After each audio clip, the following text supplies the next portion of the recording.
Good morning, dear students. Welcome to the session of biology. In this session, we will be studying about chapter number 2, that is microorganisms, friend and foe. Now, micro means very small, very tiny, and organism means living creatures. So, very small, very tiny living creatures are called as microorganisms. They are considered as our friends also, means they are helpful also, and they are our foes, they are harmful also. Now, microorganisms have been first discovered by Anton van Leeuwenhoek, the scientist who first came to know about the microorganism. He observed that there is a certain growth in his petri dish, and when he observed it very minutely, he observed that they are all living creatures. So he gave an idea to the world that there are certain living creatures in the world which are actually not visible by our naked eye, but they are present. And later on, they were called as microorganisms or microbes. Now the study of microorganisms is called as microbiology. And the scientists, those who study about the microorganisms, are called as biologists. Now, kinds of microorganisms. Basically, there are 5 different kinds of microorganisms. These are bacteria, fungi, algae, protozoa, and viruses. Fungi is called as mycology. The study of algae is called as phycology. The study of protozoa, protozoology. And the study of viruses is called as virology. Now come to the habitat, means where they are found, where they live. Basically, microorganisms are present all around us. They are omnipresent. They are present in water also, they are present in the air also, they are present in soil also, they are present in the desert, extreme hot conditions also, they are present in extreme cold conditions also. Means in the polar region also you will be able to find the microorganisms. So they are able to survive extreme hot conditions, extreme hot water also they are able to survive. So you name the habitat and you will find the microorganisms. So they are present everywhere. So that is why they are called as omnipresent. Microorganisms are present everywhere. Now there are 2 different categories of microorganisms. They are unicellular also and they are multicellular also. Unicellular, uni means one and cellular means single cell.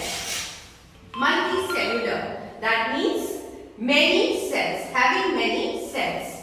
So unicellular, I'll give you some of the examples of unicellular.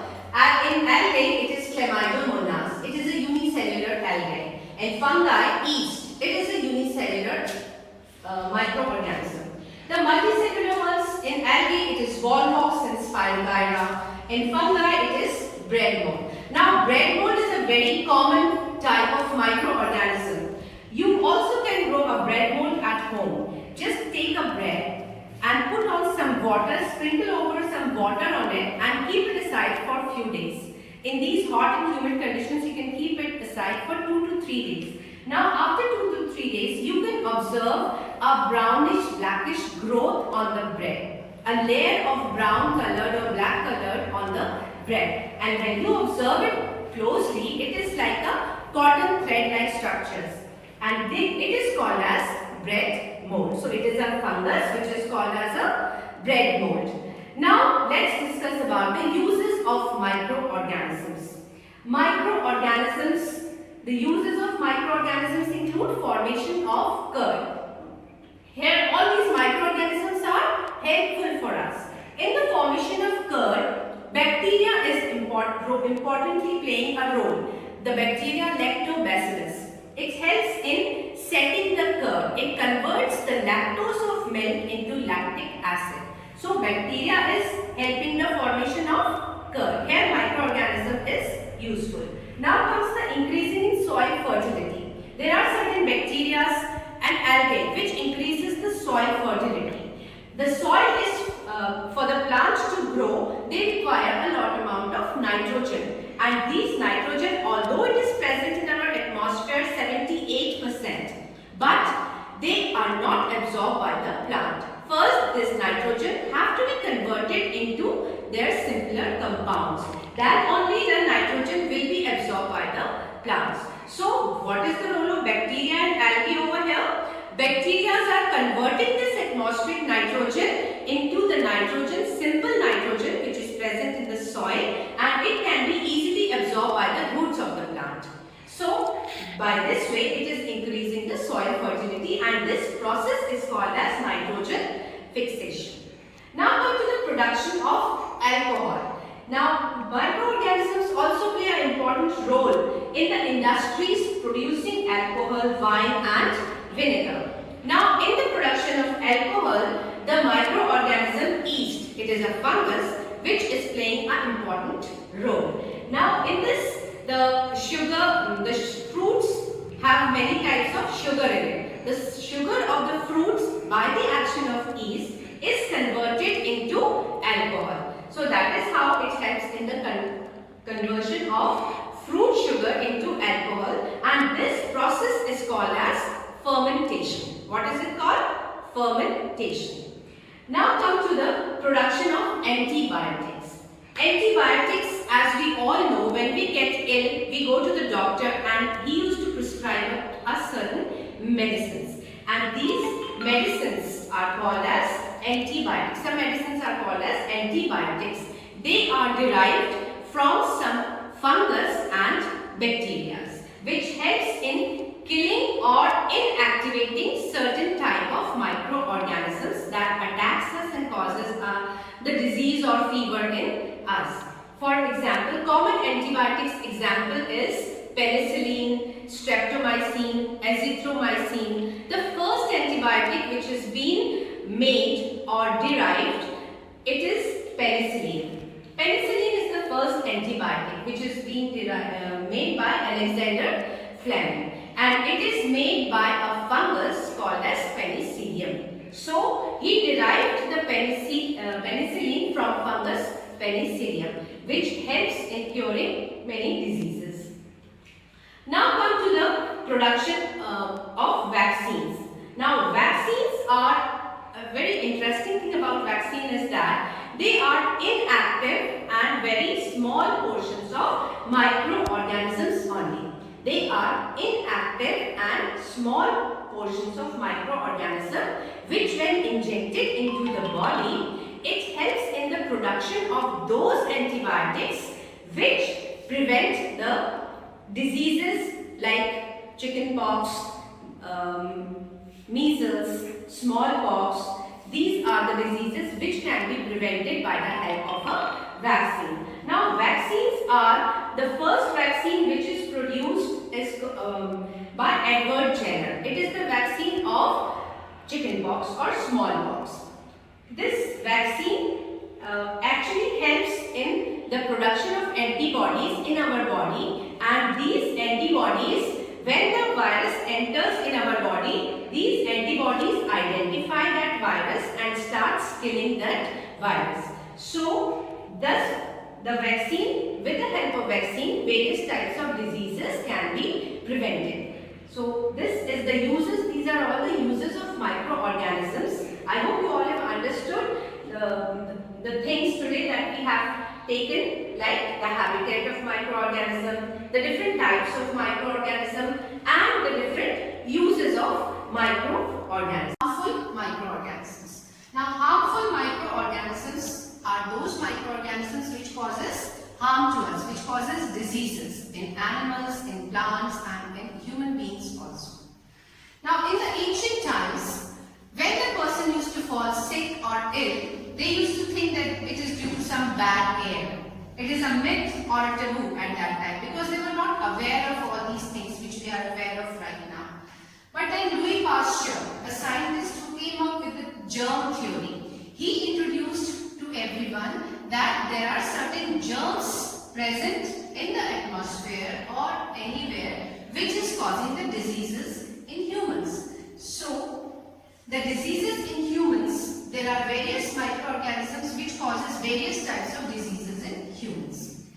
The diseases that are caused by the microorganisms are called as communicable diseases. Now, the communicable diseases means they can spread from one person to another, and the means of communication or means of spread can be through air or through a certain carrier. Contaminated air, contaminated water, all these things spread the communicable diseases. For example, a person suffering from cold, cough and flu, when he sneezes, the sneeze particles also contain some viruses. Now, when the healthy person breathes that thing, that virus enters into the body of a healthy person, and the same flu is caused in that person also. So that is how the communicable diseases spread through air. Now, the communicable diseases spread through carriers also. The carriers means they are the carriers of the disease. There are certain animals or certain organisms which are carriers of the disease. Means actually they are carrying the disease in them, and then when they bite the human beings or when they sit on the human beings, they transmit that disease in the human beings. For example, malaria. When a mosquito, we all know that with the bite of a mosquito, malaria is caused. The female mosquito is responsible for causing malaria in humans. But actually it is not the female mosquito which is causing the malaria. It is the carrier of a protozoa called as Plasmodium. Now this protozoa is present inside the body of a female Anopheles mosquito. And when this mosquito bites the human being, that Plasmodium gets transmitted into the body of a human. And there it causes the disease called as malaria. So that is how the diseases are spread through carriers. So communicable disease also spread through carriers. Now come to the control measures of houseflies and mosquitoes. There are diseases, communicable diseases which spread through mosquitoes and houseflies. How can we control them? How can you control houseflies? Keep your food covered. Spray insecticides so that the houseflies doesn't come. Spray insecticides to kill the mosquitoes. Use mosquito repellents and do not keep the water for a long period of time in the open because it helps in the breeding of mosquitoes, and the breeding of mosquitoes will ultimately lead to the rise in the cases of malaria. And there are certain viruses also which causes chickenpox and AIDS. There are the bacteria which causes cholera and typhoid. The protozoans which causes the disease in human beings include malarial protozoan, that is Plasmodium. And a fungi also, certain fungus which causes the diseases in humans. One of the very common fungal infection in human is of ringworm. So these are certain microorganisms which causes different type of diseases in the humans. And with the help of vaccine, we can prevent the diseases like chickenpox in the human beings. So as we have earlier studied the importance of vaccine, smallpox, polio, chickenpox, these are the diseases which can be prevented by getting a vaccine shot. Now come to the food poisoning. Food poisoning means spoilage of food by the action of microorganisms. If the food is kept open, the certain bacteria and fungus will infect the food, and it will cause certain toxic changes in the food, and when we eat that food, they will cause certain diseases in us like cholera and vomiting, fever, diarrhea and loose motions. So these are the bacteria that causes the food include Clostridium and Salmonella, and the fungus that causes the food poisoning include Penicillium and Aspergillus. So in order to prevent the food poisoning from happening, what we have to do? We have to keep the food fresh, and we have to cover that food, and before eating we should warm the food properly and eat fresh food, covered food, and that is how we can prevent the food poisoning from happening. So I hope you all have understood the harmful microorganisms, what harm they cause in the body, what are the different diseases in the body. There is a table given in your book also on page number 20 and 21. You can go through that table and then you will understand thoroughly the diseases caused by microorganisms and how they can be prevented. in humans also, in animals also, and in plants also. Some microorganisms causes diseases in humans, in animals also, like anthrax. Anthrax is caused by a bacteria like foot and mouth disease. In plants, citrus canker and tobacco mosaic. So, tobacco mosaic is a virus which causes the disease in the tobacco plant. So these are all the different type of diseases that are happening due to the microorganisms, and microorganisms are causing the diseases in plants also, in animals also, and in human beings also.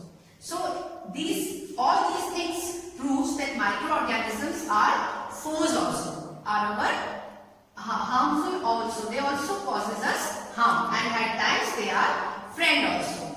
For example, in the preparation of curd, in preparation of vaccines, in preparation of antibiotics, in enriching the soil with the nitrogen. So microorganism is both friend and foe. That marks the end of the session. Good night. Goodbye.